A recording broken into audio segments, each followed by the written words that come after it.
Hola chicos, lenguaje 92.6. Para los poetas, el expresar lo que quieren decirnos, hacerlo en la misma estrofa siempre, bla, bla, bla, le resultaba un poco monótono. Entonces han hecho unas agrupaciones. Quizás la composición o agrupación de estrofas más famosa sea el soneto, que es fácil de recordar. Mira, el soneto está compuesto de dos cuartetos, 1, 2 y 2 tercetos.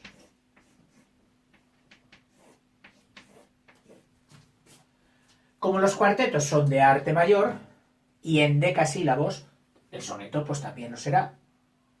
Igualmente como los tercetos. Las rimas quedarían así colocadas. El primer cuarteto sería una B, A, B. El segundo, exactamente lo mismo, A, B, A, B. Y los tercetos cambian ya las rimas, cogen otras diferentes, cogen la C, una D, para que sea terceto tiene que ser C primero y tercero, y en este, para que no se repita lo mismo, pues cogen la D, la ponen de primero, de tercero, y la C la ponen de segundo, que es lo que llaman estar encadenados o concatenados.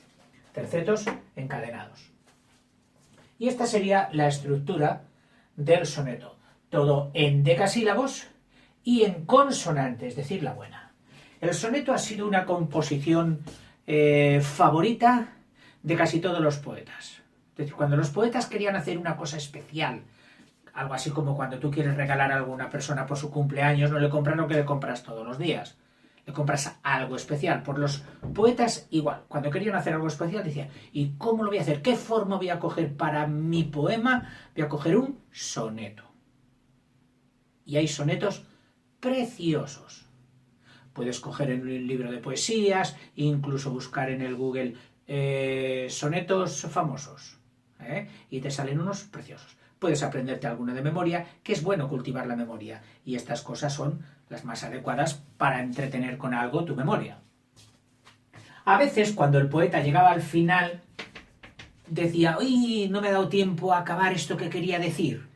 ¿Y sabes qué han hecho? Añadir 2 versitos más. Esos 2 versitos es lo que han llamado el estrambote.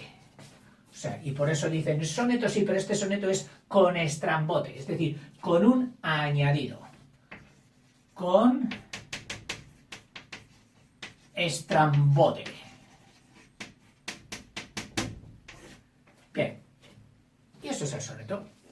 Otra composición, que no sé si llamarla composición o puramente estrofa, porque claro, no lo es, ya que te pregunta, ¿cuántos versos tienes? Indefinido. ¿Cómo que indefinido? Sí, hasta que acabes de contar lo que quieras contar.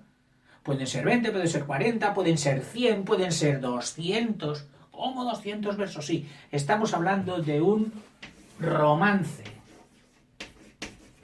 que tiene una historia muy curiosa. Es muy fácil de hacer y muy castizo, es decir, desde muy antiguo. Porque cuando aparecieron las hijas del latín, el francés, el italiano, el español, etc., los primeros que hicieron verso fueron los trovadores. E hicieron y cantaban o contaban, ambas cosas, las hazañas de sus héroes.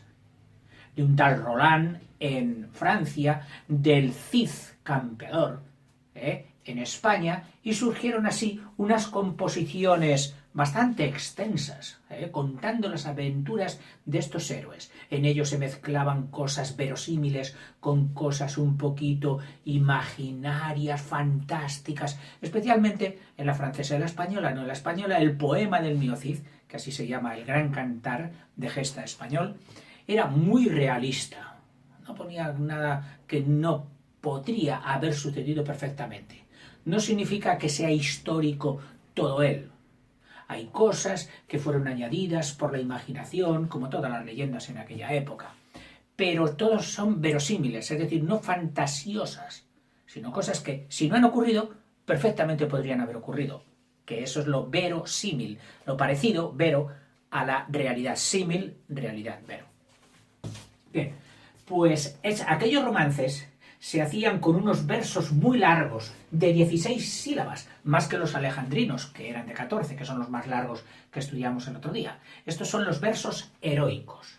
Y se componían de 16 sílabas, 1, 2, 3, 4, hasta 16 sílabas, y todos rimaban todos lo mismo.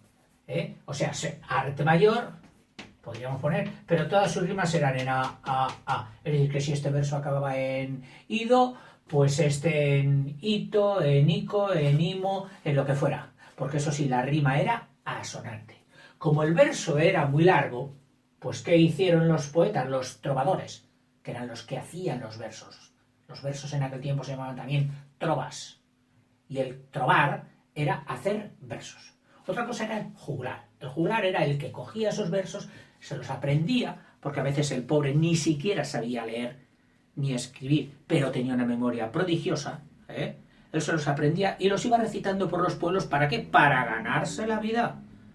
Claro, todo lo que entraba de fantasía y de leyenda y de cuento y de películas y de todo, solo había una cosa, que era él cuando llegaba el juglar.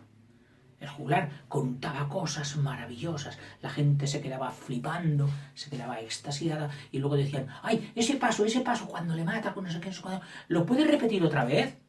El juglar se hacía de rogar y decía, bueno, si esta noche voy a cenar a tu casa, te lo repito allí. Dice, pues vale, bien. Y así a veces llegaban a acuerdos de pago con dinero o pagos en especias, y el juglar les repetía.